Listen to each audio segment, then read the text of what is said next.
Uma floresta tropical. Foram necessários milhões de anos para sua evolução, abrigando mais da metade das plantas e animais conhecidos no planeta.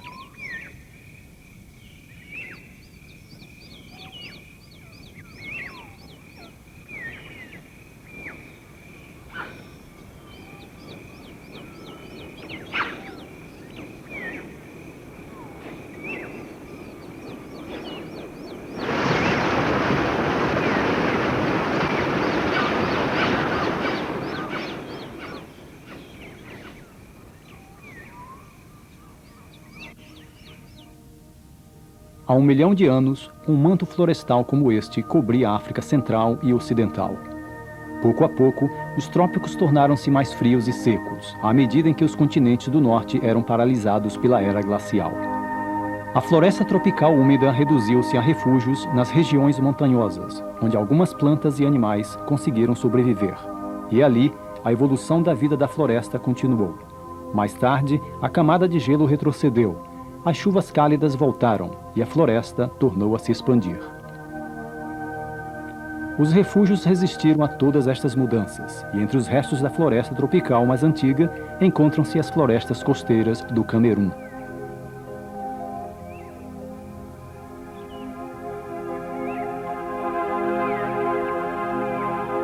Numa delas, existe a maior variedade de plantas e animais de toda a África. Vida selvagem. Corup, as últimas florestas tropicais.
As tempestades chegam do Atlântico, levando a Corup uma das chuvas mais abundantes do mundo, produzindo a cada ano mais de 10 mil litros de água por metro quadrado.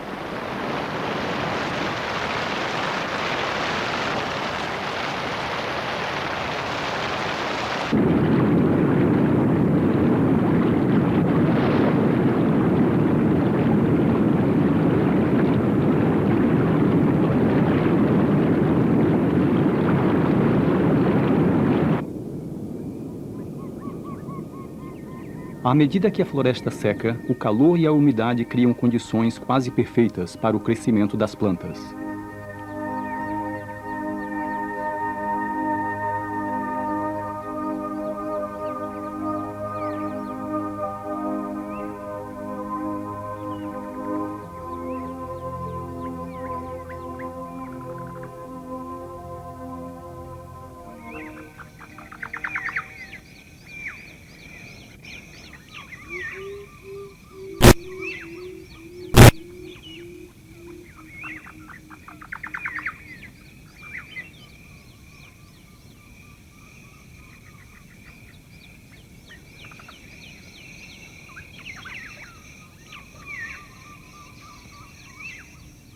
Sob a copa das árvores, abre-se um mundo crepuscular, invadido ocasionalmente pelos raios do sol.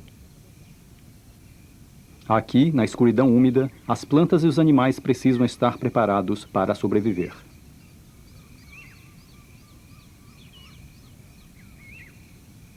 As plantas parasitas florescem nas raízes das árvores. Apenas as flores brotam do solo.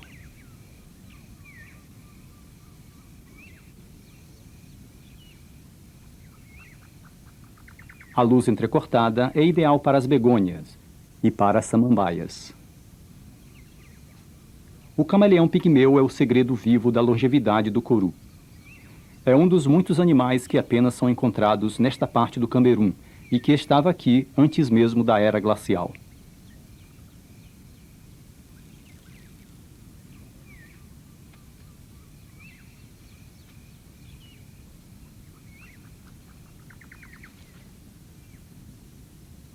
No chão da floresta, imensas colônias de formigas caçam criaturas mais lentas. Predadoras ferozes matam e consomem qualquer animal incapaz de escapar.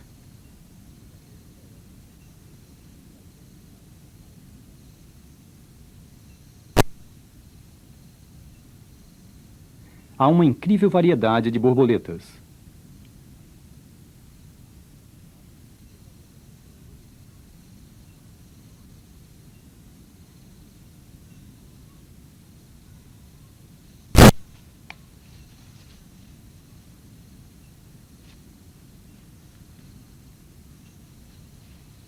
Sempre em busca de alimento, o mandril é um dos poucos animais de grande porte que é capaz de sobreviver no chão da floresta. Alimenta-se principalmente de frutos. Este é um jovem macho. Os mandris são primatas pouco comuns. Atualmente são encontrados em umas poucas florestas no sudoeste do Camerun.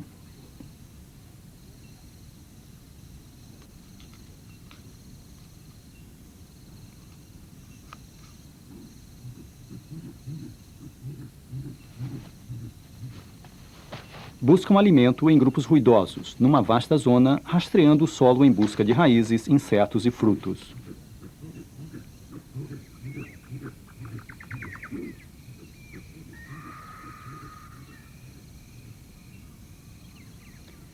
Um pouco acima do solo, a floresta é surpreendentemente aberta. A luz fraca não incentiva o crescimento abundante de plantas, mas as árvores se adaptaram a essas condições, gerando folhas grandes que atuam como eficientes coletores de luz. Suas flores crescem diretamente nos galhos, nos troncos e até mesmo nas próprias folhas.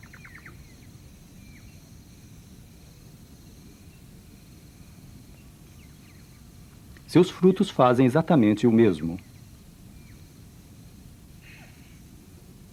Contudo, o alimento é difícil de ser encontrado, e os grandes animais têm que procurá-lo cuidadosamente.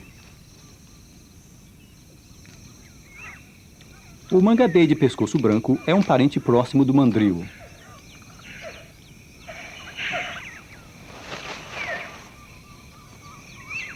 A aproximadamente 25 metros acima, as trepadeiras formam uma autoestrada florestal.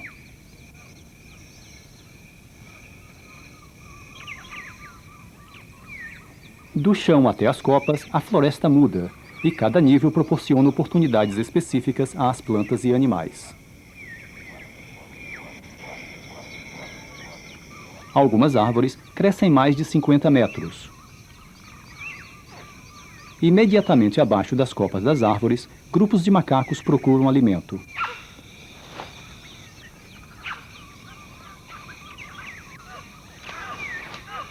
Este é o colobo vermelho, apenas encontrado em Corup.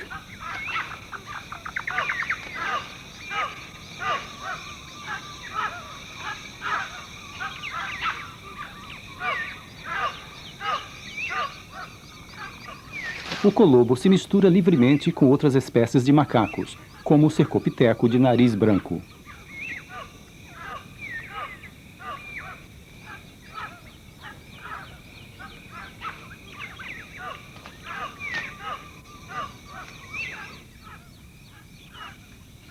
A multidão oferece segurança. Um grupo misto é mais rápido em detectar um perigo potencial. Normalmente, um cercopiteco de crista dá um alarme. Os colobos já aprenderam a confiar em sua vigilância natural.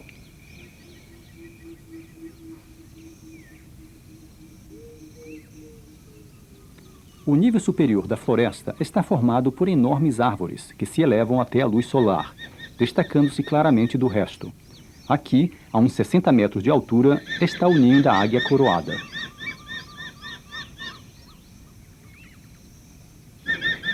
Alimenta-se principalmente de macacos. Suas grandes garras esmagam facilmente o crânio de sua vítima.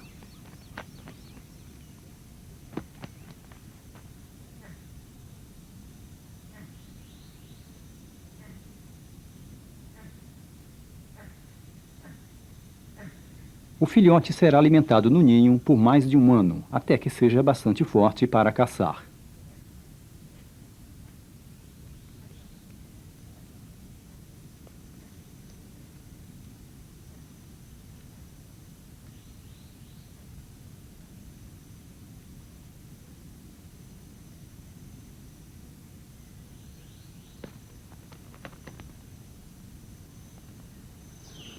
Toda a floresta, do solo até o cimo das árvores mais altas, se comporta como um só organismo.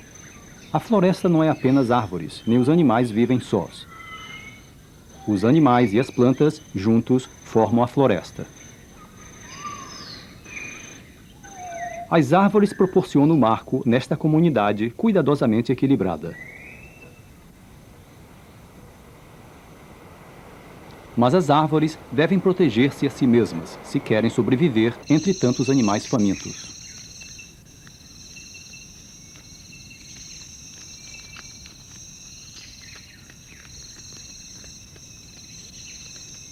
Os gafanhotos de olhos vermelhos e as lagartas ameaçam a existência das árvores, já que se alimentam delas. As árvores não podem fugir, de modo que durante milhares de anos desenvolveram métodos de defesa mais sutis. Sua defesa e a resposta dos animais são fatores primordiais para a evolução das florestas tropicais. Para salvar as folhas, as árvores desenvolveram compostos químicos especiais. A eficácia de sua defesa é tamanha que cerca de 90% dos animais não podem alimentar-se de plantas vivas, sendo obrigados a comer matéria em decomposição ou uns aos outros. Dentro de algumas folhas, em cada um dos lados das veias, encontram-se grossos depósitos de tanino, substância que tem um sabor desagradável. Em outras, encontram-se cristais venenosos, como a estricnina e o cianureto.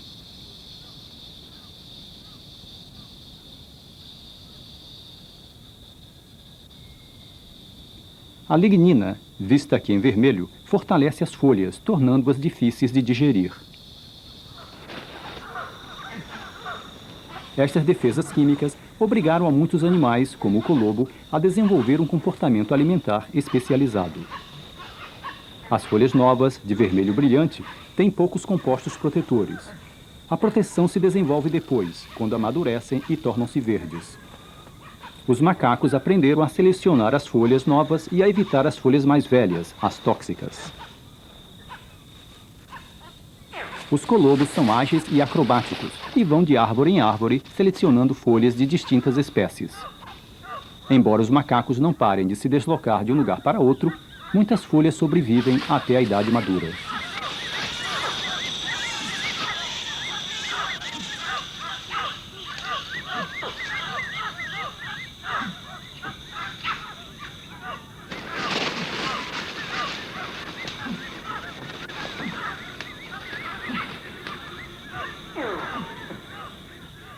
Atraída pelo ruído, a águia coroada espera a oportunidade de atacar.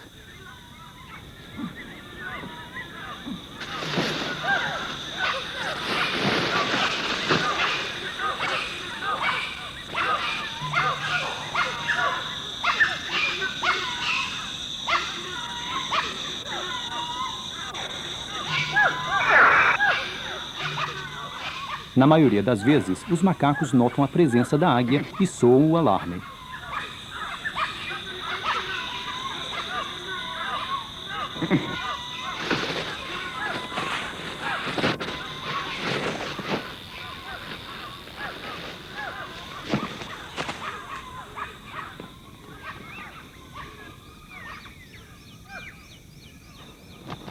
A águia volta ao ninho sem o alimento, levando apenas um pequeno ramo. O faminto filhote não parece muito impressionado. Os macacos da floresta vivem de pequenas quantidades de uma grande variedade de plantas, pois estão sempre se movendo de um lugar para outro. Para os animais menores e com menor mobilidade, como as lagartas, as coisas são diferentes, embora seja necessário que se preserve um equilíbrio entre as necessidades dos animais e as das plantas. Junto ao chão da floresta, uma borboleta fêmea emerge do seu casulo.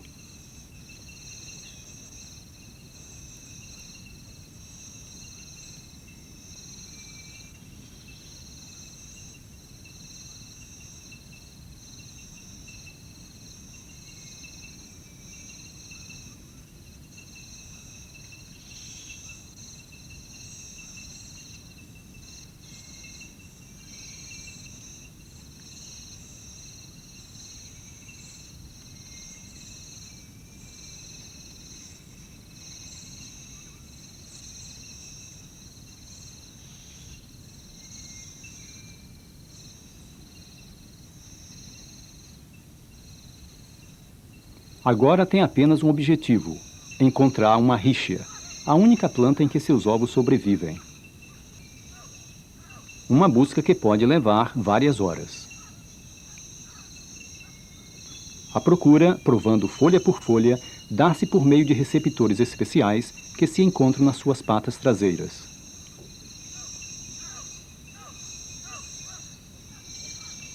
Finalmente, encontra uma rícia e deposita apenas um ovo em uma folha ainda nova.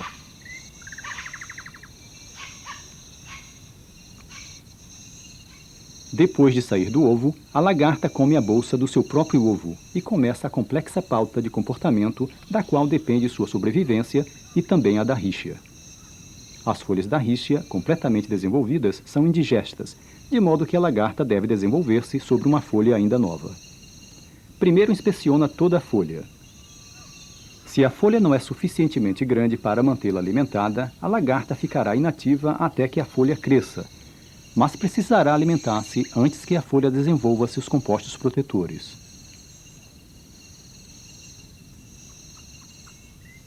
Agora, a lagarta se alimenta, mas somente das partes que não crescem, como a ponta e o nervo central. Para sobreviver, a lagarta deve crescer à medida que cresce a folha. Já madura, a lagarta se transforma numa crisálida, com a folha ainda intacta. Foi alcançado um equilíbrio natural. A rícia sobreviveu ao predador. A lagarta cresceu até se transformar em borboleta.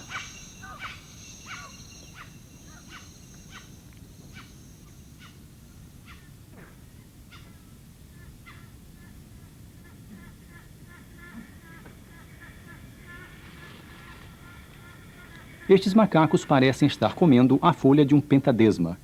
Se as flores fossem comidas, seria um desastre, pois suas flores possuem órgãos reprodutores vitais, os quais devem ser protegidos contra os animais famintos. Estes não são comidos pelos macacos. As flores produzem uma grande quantidade de néctar, rico em nutrientes, que atrai os animais e que são necessários para a polinização.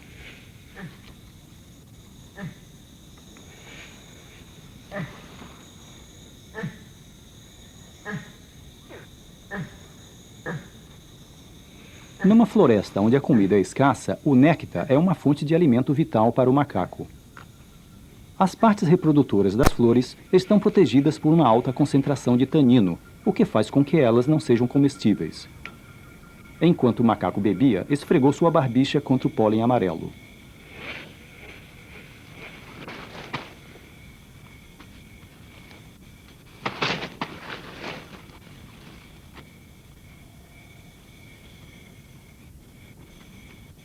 Quando o macaco encontra outro pentadesma, esfrega o pólen contra as partes receptoras fêmeas da flor.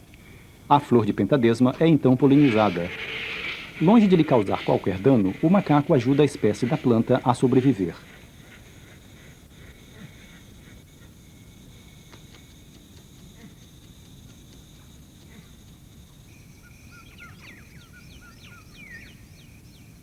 Nas zonas temperadas, o inverno protege as árvores.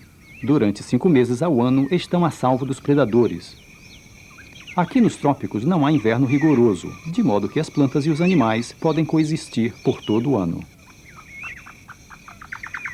Um exemplo espetacular desta interdependência é a párquia, uma árvore-chave para a sobrevivência de muitos animais. Acima, na copa das árvores, a uns 30 metros, nas pontas dos galhos, a párquia floresce de forma extraordinária. Em cerca de 3 horas, crescerão aproximadamente 3.000 diminutas flores em cada inflorescência.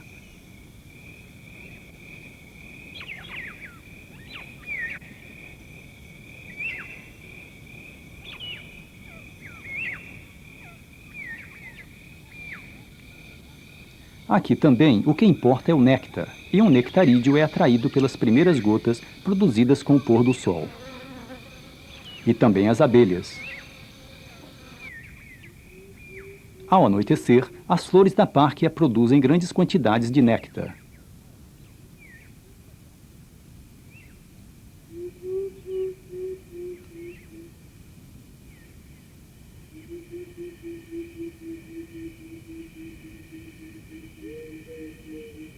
Este néctar é a principal atração dos famintos animais noturnos da floresta. A párquia atrai até as formigas noturnas.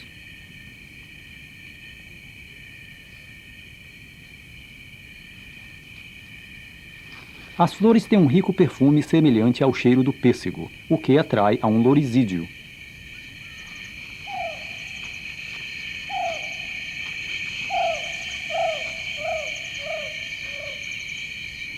O lorisídeo é um primata noturno.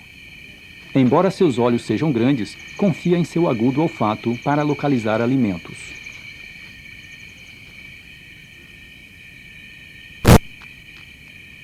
Uma vez encontrada a flor, absorve seu néctar, deixando todo o resto intacto, evitando assim os compostos químicos defensivos da párquia.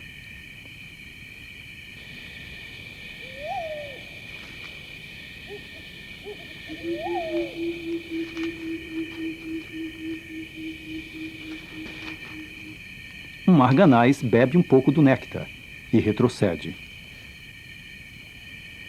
As flores da párquia estão nos extremos dos galhos. Isto deixa o arganaz vulnerável, mas é ideal para os morcegos.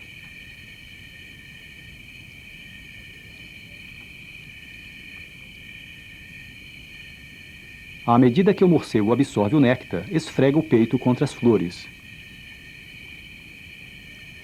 E, coberto de pólen, lança-se em voo. Poucas horas depois, todos os morcegos recolheram pólen. Isto é vital para a párquia, porque as flores fêmeas só podem ser fertilizadas pelo pólen trazido de outra árvore.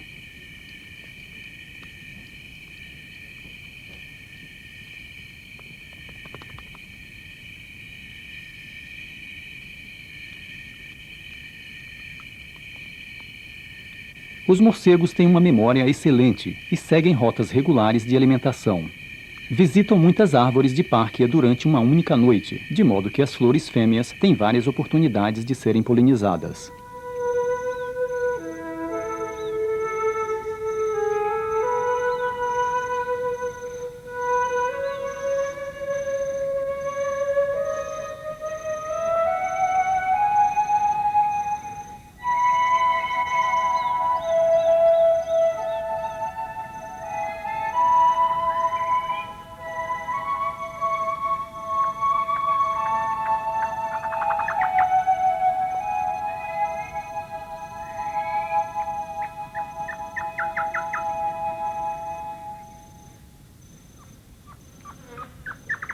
Ao amanhecer, as flores estão murchas. As borboletas e as abelhas se alimentarão do néctar e do pólen restante.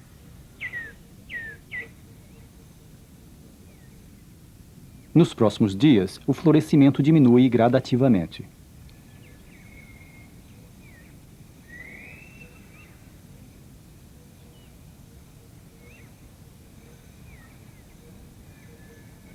Em pouco tempo, apenas restarão as flores polinizadas. Com o tempo, transformam-se em legumes parecidos com as vagens de feijão. Cada um contém as sementes que vão garantir o futuro das párquias e dos animais que dependem delas.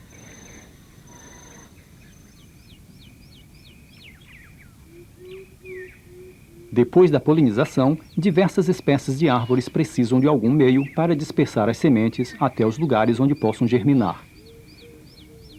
Com frequência, as sementes se encontram no interior de um fruto nutritivo. Ao comer os frutos, os pássaros engolem as sementes. A dieta deste nectário e do caldeireiro de colarinho amarelo depende, em grande parte, das árvores frutíferas.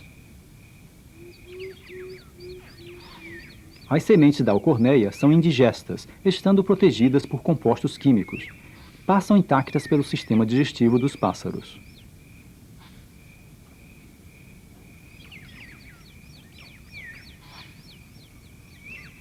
Com frequência, pássaros e árvores frutíferas dependem um dos outros. Os macacos também ajudam a espalhar as sementes.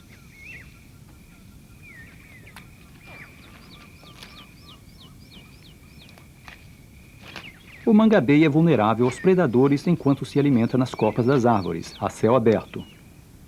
Armazena o alimento nas bolsas especiais localizadas em suas bochechas, transportando-o para comê-lo mais tarde num lugar mais seguro.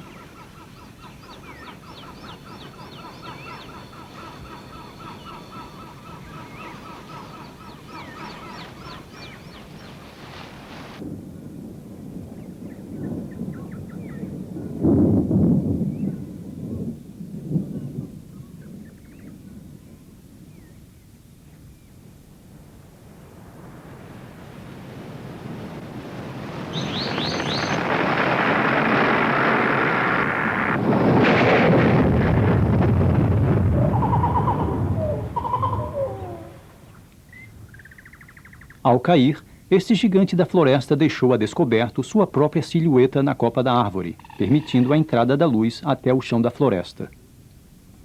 Esta aparente destruição desempenha um papel importante na manutenção da diversidade da floresta. Devido à luz, muitas sementes poderão germinar. Sob as cerradas copas das árvores, não teriam essa oportunidade. As sementes aladas desta árvore de madeira dura dependem destas zonas abertas, dando-lhes a oportunidade para se estabelecerem. Estas sementes são as primeiras a colonizar e a explorar os espaços iluminados.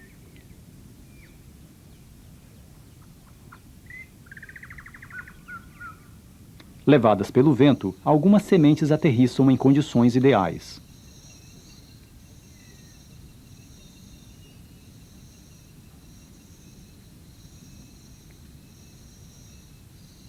Germinando rapidamente, a semente dá lugar a uma plântula, que tem que competir para alcançar e preencher este novo espaço vital entre as copas das árvores.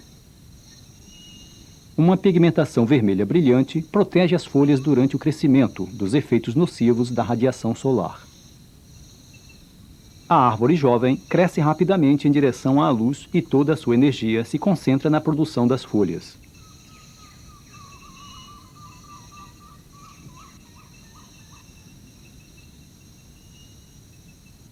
No final, a árvore que teve sucesso alcança o nível das copas das demais árvores e começa a produzir galhos, tapando a luz que lhe permitiu competir com as outras plantas. Totalmente exposta à luz solar, a árvore já crescida enrubesce, com sua coroa de folhas jovens de um vermelho brilhante.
Depois de 3 dias de caça, o macho conseguiu matar um macaco.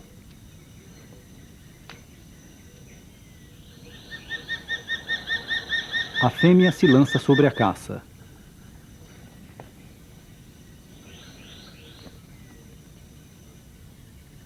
Criam apenas um filhote. Às vezes, põem 2 ovos, mas se ambos geram filhotes, estes lutarão até que reste apenas um.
Nas difíceis condições de uma floresta tropical, as árvores sofrem pelos animais que delas se alimentam e também pelas plantas.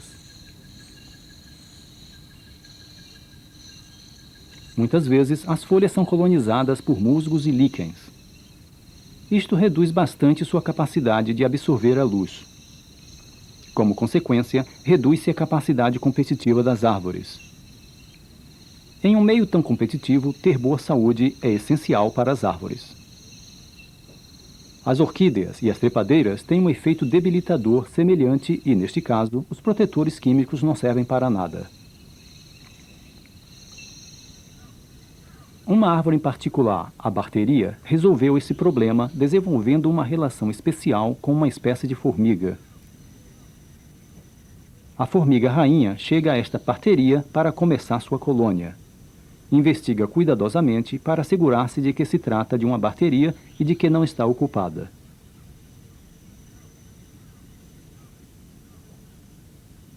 A árvore tem galhos ocos. A rainha morde o galho para fazer um caminho interno, onde depositará seus ovos e fundará sua colônia. Assim começa uma curiosa relação. A formiga apenas sobrevive na barteria e a árvore apenas atingirá o dossel se protegida por esta formiga.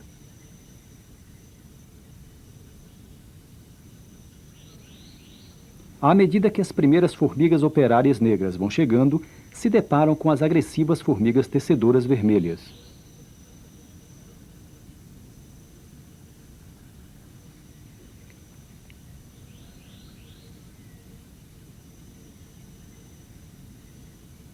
As formigas vermelhas vão em busca de alimento, não fazem o seu ninho aqui e atacarão a qualquer um que cruze o seu caminho.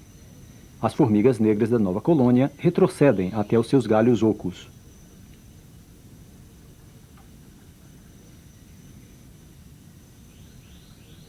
Algumas não conseguem.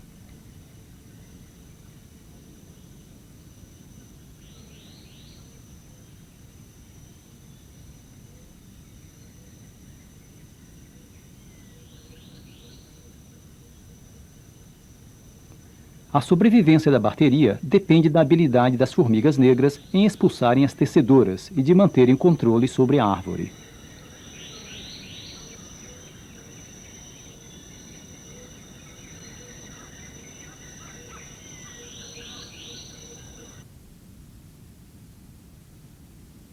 Dentro dos galhos ocos, os insetos escamados alimentam-se da seiva. Estes insetos segregam uma solução açucarada, que é o alimento normal das formigas negras. Para obtê-la, essas formigas as ordenham regularmente.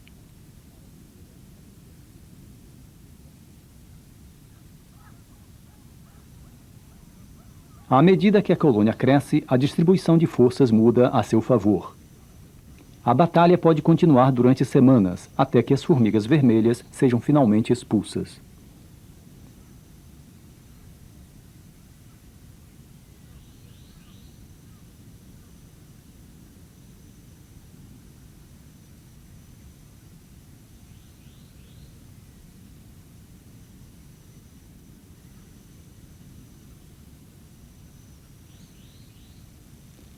As negras têm agulhões mortais que paralisam e matam.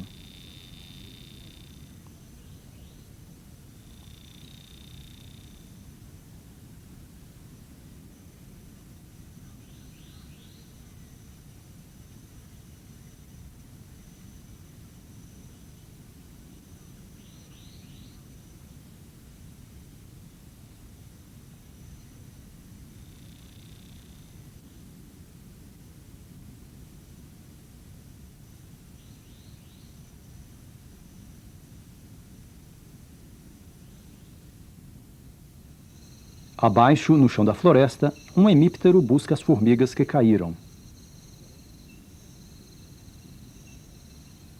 Recolhe as formigas mortas e as suga até deixá-las secas.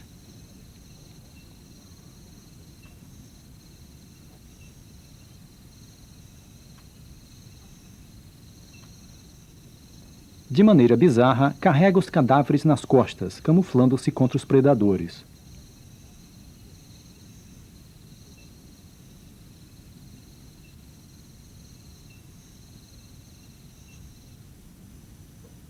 As formigas negras, depois de expulsar as tecedoras, realizam a limpeza da árvore.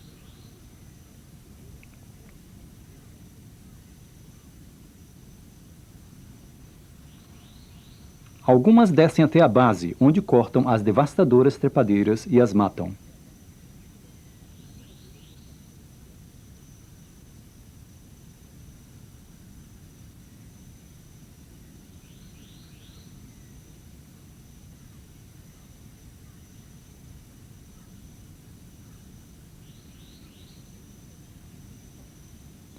Na copa da árvore, outras formigas operárias limpam as folhas.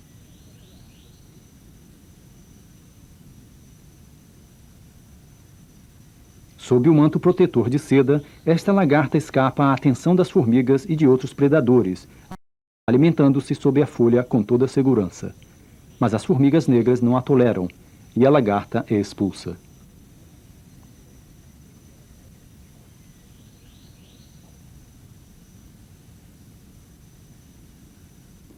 As formigas limpam meticulosamente todo o escombro.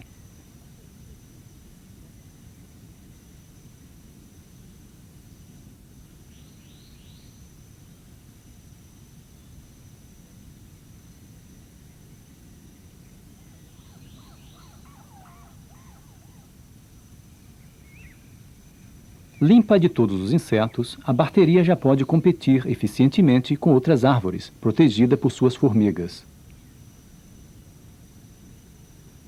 As formigas, por sua vez, podem utilizar os galhos ocos da barteria para cuidar dos insetos escamados, sua única fonte de alimento, e aumentar sua colônia.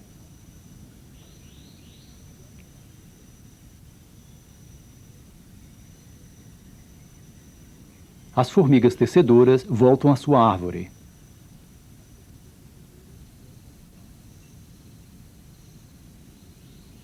Seus ninhos são estruturas compactas de folhas vivas, construídos de forma extraordinária.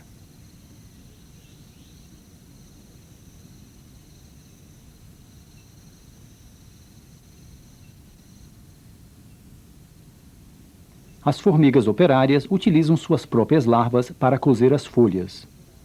Quando são espremidas suavemente, como se fosse um tubo de pasta de dentes, a larva elimina uma fibra pegajosa. A larva sobrevive a esse processo de maneira notável, sem sofrer nenhum dano.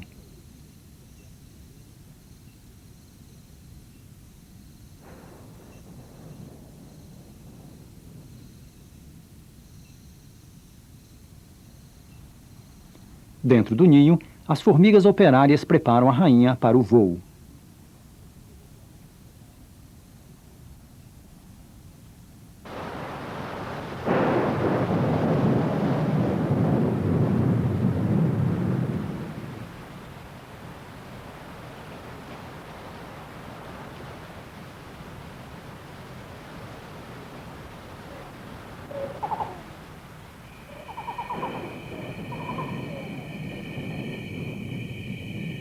As formigas que se encontram no exterior da folha enviam um aviso às operárias do interior, enquanto seu principal predador, o pangolim arborícola, se aproxima.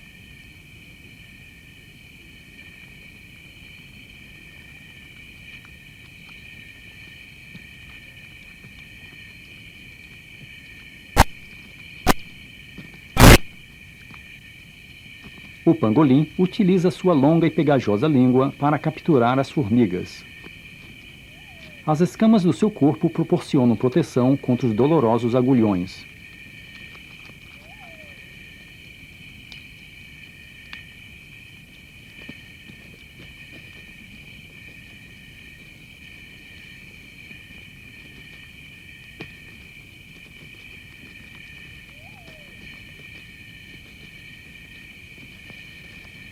A maioria dos mamíferos da floresta é noturna.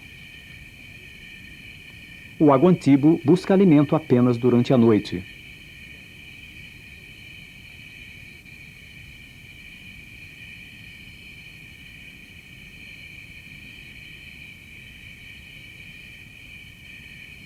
Apesar dos seus enormes olhos, o aguantibo tem uma vista pobre, confiando em seu agudo olfato para localizar o alimento.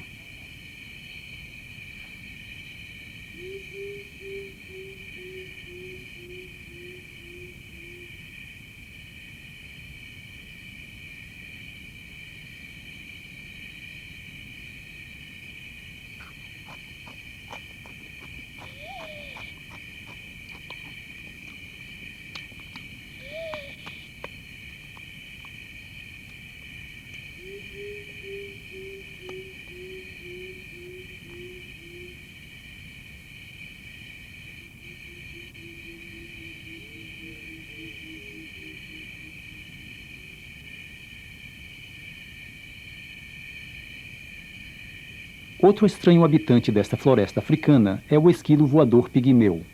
Pesa menos de 30 gramas. Os esquilos vivem em colônias de até 30 indivíduos dentro das árvores ocas, saindo somente à noite para procurar frutos.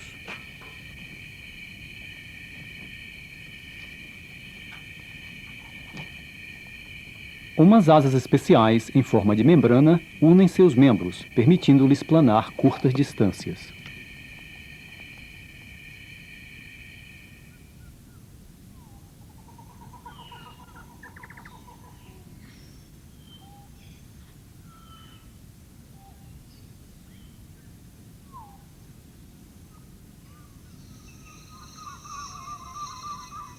Nas florestas como a de Korup, onde os nutrientes são escassos, as árvores que oferecem residência a animais, como o esquilo voador, podem chegar a se beneficiar de serem ocas. No interior das árvores, os excrementos destes animais atuam como fertilizante. Isto poderia ser essencial, porque, paradoxalmente, esta exuberante floresta cresce em um dos solos mais pobres do mundo. Quase todos os nutrientes se encontram nos 3 primeiros centímetros do solo. Pode parecer inacreditável, mas estas enormes árvores, algumas com até 70 metros de altura e 1000 anos de idade, simplesmente se encontram sustentadas por raízes tabulares gigantes. As raízes se encontram, na maioria das vezes, sob o leito de folhas na superfície.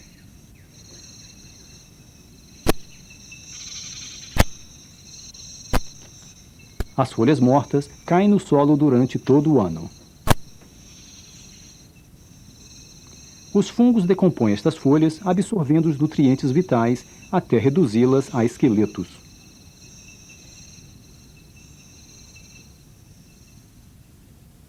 Redes microscópicas de fios de fungo se infiltram na capa das folhas e se alimentam delas, absorvendo seus nutrientes. É dos fungos que as raízes das árvores obtêm seus nutrientes, pois alguns tecem um manto de filamentos ao redor das raízes. O manto oferece minerais essenciais à árvore e recebe de volta um fornecimento de carboidratos. Esta relação é vital para o retorno dos nutrientes da capa das folhas à árvore.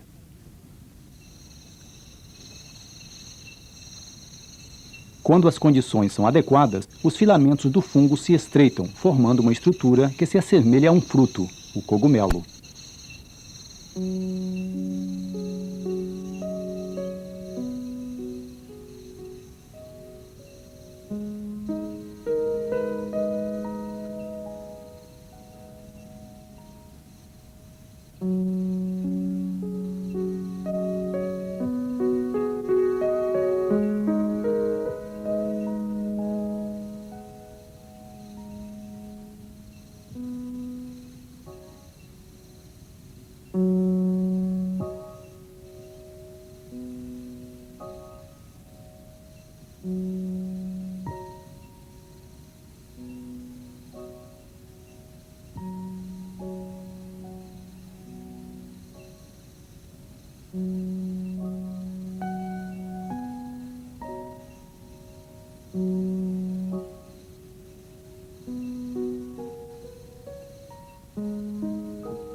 Devido à antiguidade das florestas, como Korup, muitas relações incomuns foram desenvolvidas, nem todas de mútuo benefício. Uma formiga solitária busca alimento no chão da floresta. Ao procurar alimento, uma formiga é infectada ao respirar espórios microscópicos de um fungo.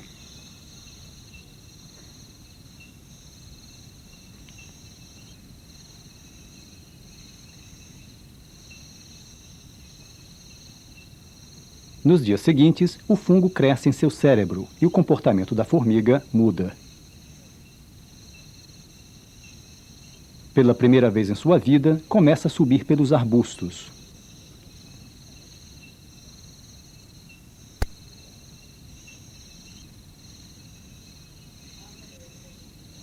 Levada pelo fungo em crescimento, alcança com dificuldade a parte superior da planta. Penetra suas mandíbulas e morre.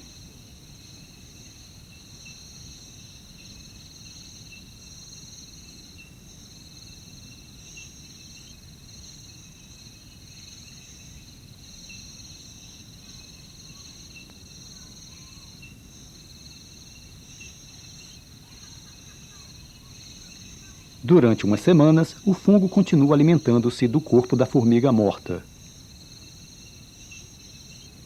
A morte de formigas desse modo é bastante frequente.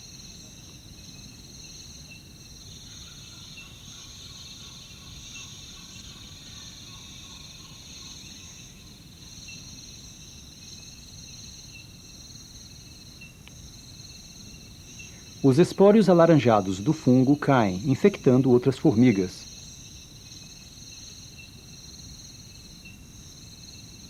Os fungos não são os únicos organismos que decompõem os tecidos dos animais e das plantas. Dentro desta árvore caída, uma comunidade de plantas e animais está se alimentando ativamente da madeira e decompondo-a. Com frequência, os fungos são os primeiros a entrar, criando câmeras e canais, permitindo a entrada de outros animais, como os cupins.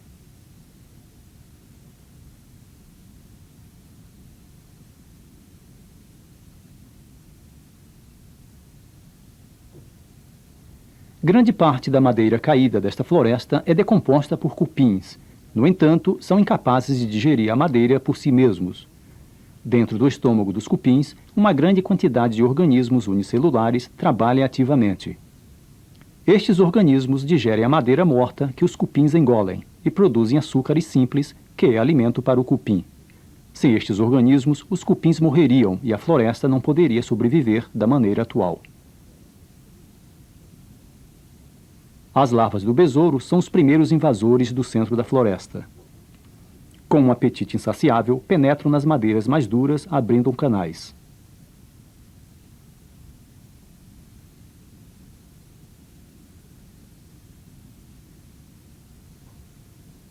Estes canais são então utilizados por outros animais, incluindo as formigas.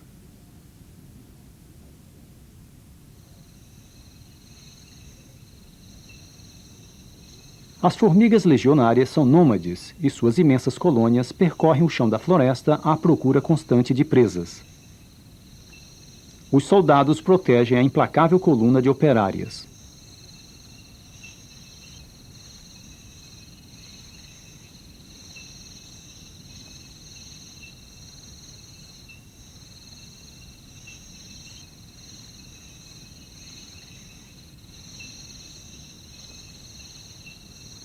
Podem chegar a até 20 milhões de formigas numa única colônia. Graças ao volume que consomem, ajudam a manter o equilíbrio da população da mesma forma que qualquer outro predador da floresta. Esta colônia precisou de 3 dias para atravessar este tronco.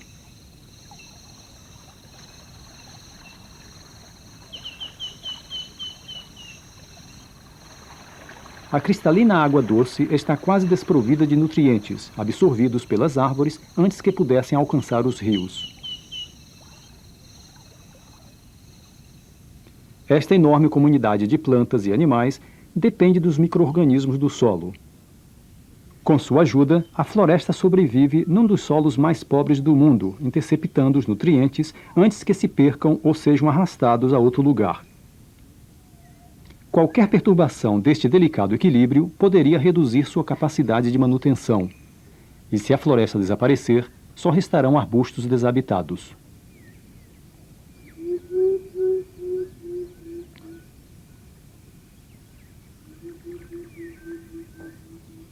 Vários meses se passaram e a jovem águia já consegue voar, embora ainda seja alimentada no ninho.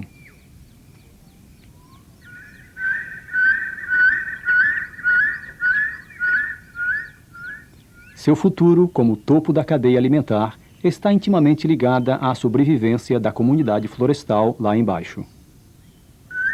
Um crânio de macaco, talvez de maneira surpreendente, significa uma floresta sadia, pois os macacos seriam os primeiros a desaparecer se a floresta fosse perturbada. As águias e o resto dessa comunidade responderam com sucesso aos desafios impostos pela natureza durante milhões de anos. No entanto, estas respostas deixaram-nos particularmente vulneráveis aos novos desafios impostos pela humanidade e por sua moderna tecnologia.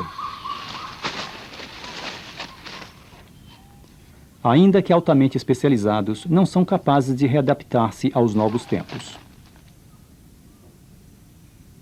A África perdeu mais da metade das suas florestas. O resto pode desaparecer em 30 anos, da mesma forma que a maioria das florestas tropicais do mundo inteiro. Com a extinção da metade das plantas e dos animais do planeta, o curso da evolução será irrevogavelmente alterado. As florestas, como a de Korup, devem ser protegidas. Sem elas, o futuro de toda a vida que há na Terra está em perigo. Korup é hoje o centro de um esforço conjunto para salvar as florestas tropicais do mundo.